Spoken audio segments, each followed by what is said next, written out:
All right. I'm here with my good friend, Alan Ferber. Alan is another multi-instrumentalist. His primary instrument is trombone, and he plays some bass trombone as well. But he's also an extraordinary composer and arranger, one of my very favorite, in fact. And he's got a few albums out under his own name, at least two of which have been nominated for Grammys. Is that right, Alan?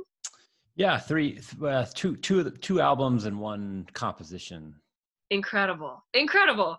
And I feel like I knew about you and your twin brother, who's a drummer, Mark Ferber, just through the jazz scene before I even met your wife, who's an extraordinary musician, more in the classical world, and that's Jody Redditch.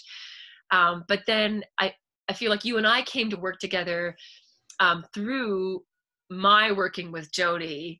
And then sure. I finally got to fulfill my wildest dream. I'm serious, though, of having you, one of my very favorite arrangers. It's like Vince Mendoza and you do something for my latest record. And so I'm very excited that I get to introduce my people to you. Some will already know about you and your incredible work. But I would love for you to tell us a little bit about your background. Like, how is it that you came to write for big band, which is no small feat? Well, it's a big question to answer, primarily because I never set out to write for big band.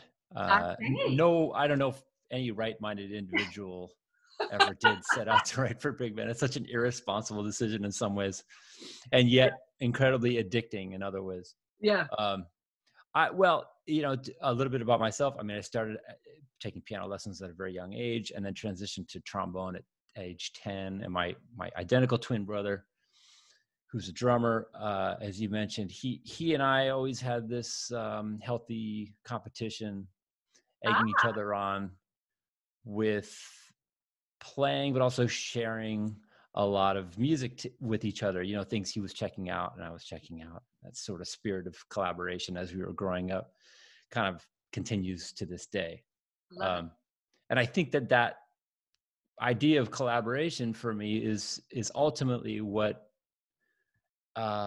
perhaps inspired me to write for big band, because I've always thought of music as a communal event, a communal thing. Like, it's so hard to be in a quarantine right now because it takes the community part out of it. We sort of have to be communal in this sort of strange Zoom online world. But yeah, I think as a trombone player, growing up playing in ensembles, big bands, marching bands, it was a natural thing that ultimately I would end up having an affinity for big band, and then ultimately just sort of out of sheer interest and curiosity writing for big band. Right on. And you've written for some pretty amazing people. And I might not have your, the official list quite right, but have you worked with Sufjan Stevens? Yes, I have actually fairly extensively. I'm on 2 of his albums. Right on. And did you also work with Bon Iver, or did I make that up in my head?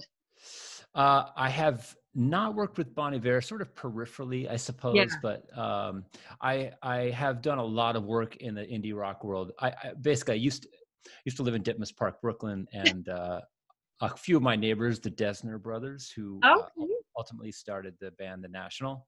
Oh, wow. Yeah, that's cool. Yeah, so I recorded for them on one of their records, and Sufjan, who was my neighbor for a while, I would just sort of see him at literally there was this coffee shop down the road called Vox Pop, which is long gone, in Ditmas Park, and I would just run into him, and he would say, "Oh, you know what?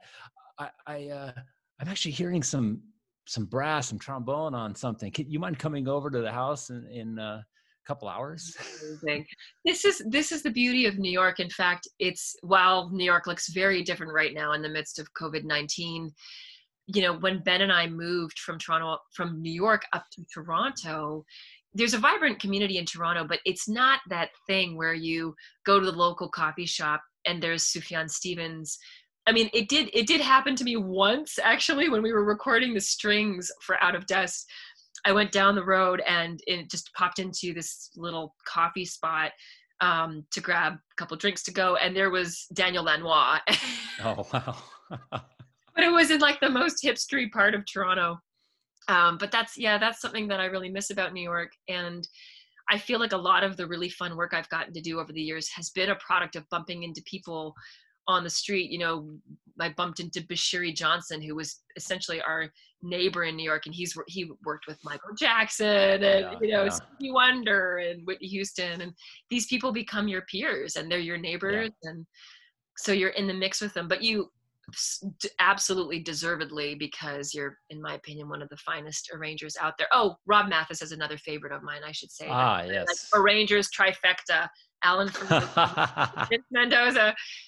But anyway, so nowadays you're continuing to arrange. You have a beautiful family of 4 now. Yes. Including one very musical son, who is now how old? He's 6. That's what I thought. And you sent me this very charming video of you and Jody on cello and your son on drums, and Ben and I were marveling because we've got our own little family trio, and I feel like it's only a matter of time before your youngest starts to play, or he's probably already singing. already kind of is, for sure. Oh, I love it. Well, so I just wanted to ask you, I've been talking about how Out of Dust, the themes of Out of Dust tie in with this sort of unique time we find ourselves in, and how do you rise above the dust, so to speak? What have you and your family been doing to get through? Well, we live in a town called Croton-on-Hudson, which is a suburb of New York, although pretty far north as suburbs go. So we're far enough north where we have kind of real mountains. So I think in the there's sort of this knee-jerk reaction when something like this happens. Well, this is a first. It's never happened. We're literally stuck in the house, to kind of get more engaged with the technology, sort of out of necessity.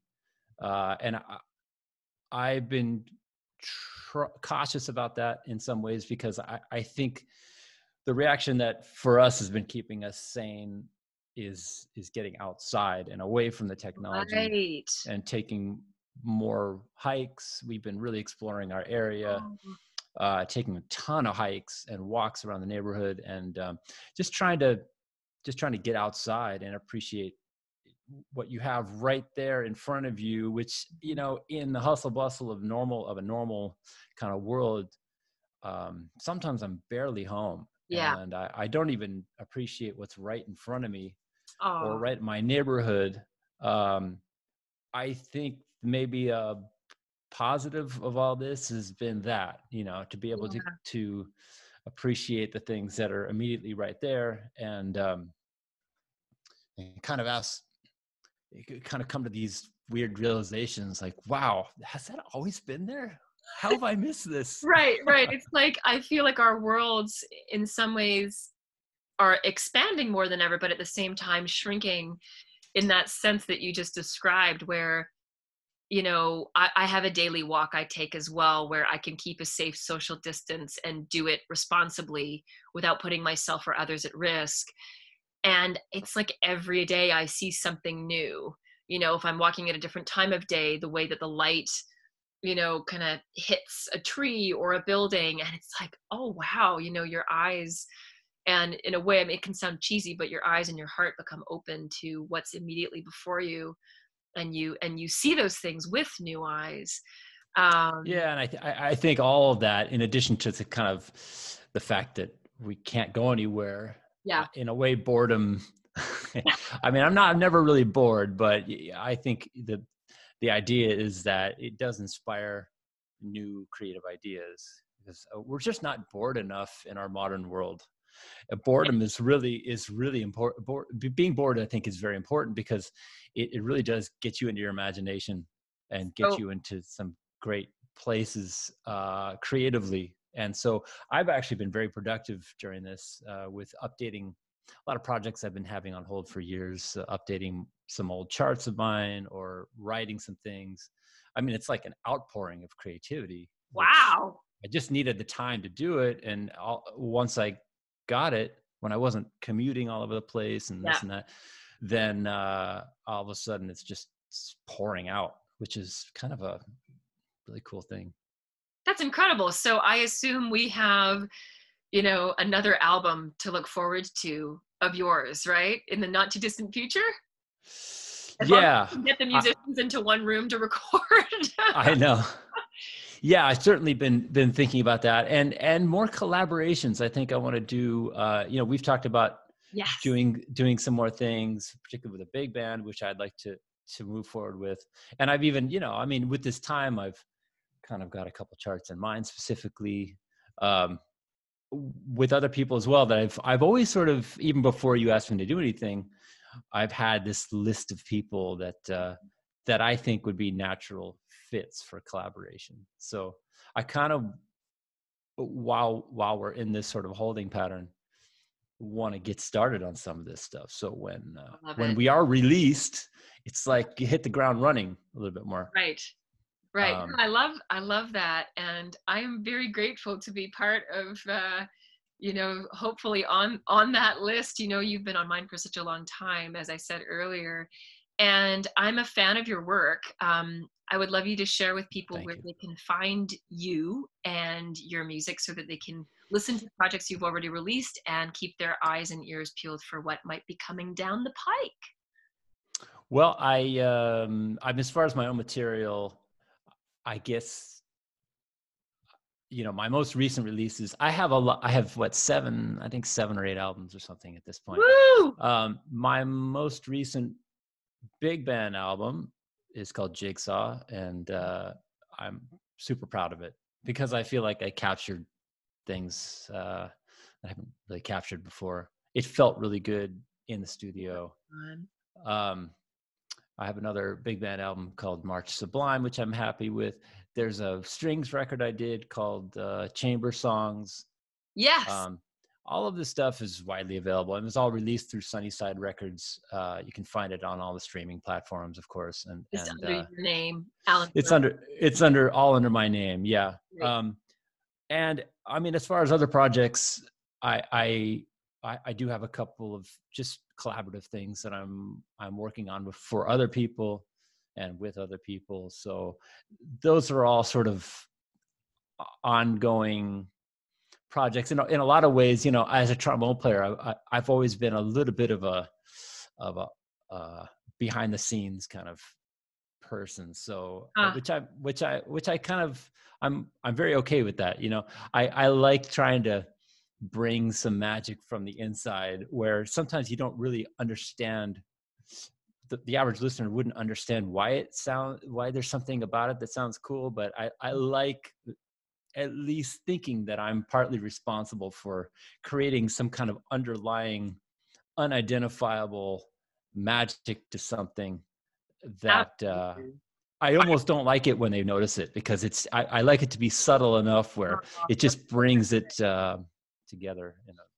I love it. Well, I have to say, per that, you've totally elevated the music of my new album. And I've had a few people, it's obviously been out in the world getting sent to critics and that sort of thing. And the response I keep getting is like, who arranged the horns? And it's, and it's all there, of course, in our press release. We're very proud to have you on the album, but it's that magical thing you do that you just described, where you have such a distinctive voice as an arranger and writer, but you're able to kind of channel that in a way to serve whatever project you're working with, so that it isn't a distraction.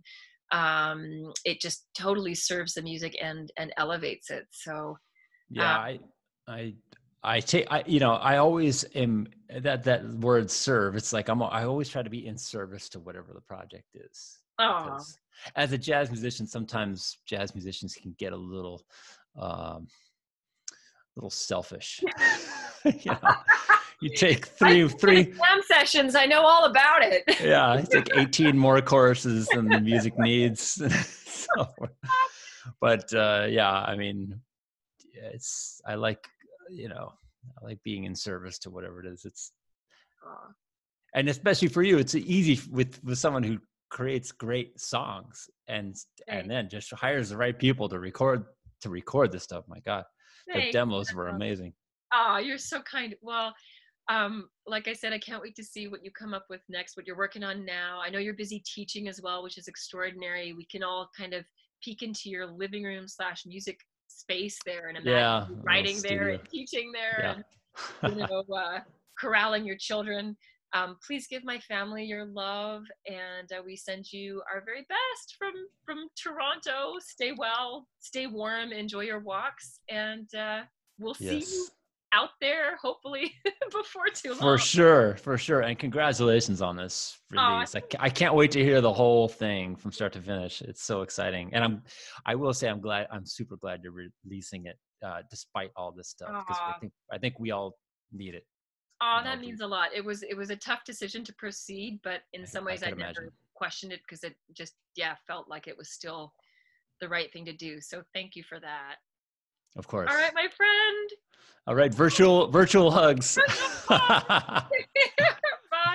Bye. Bye.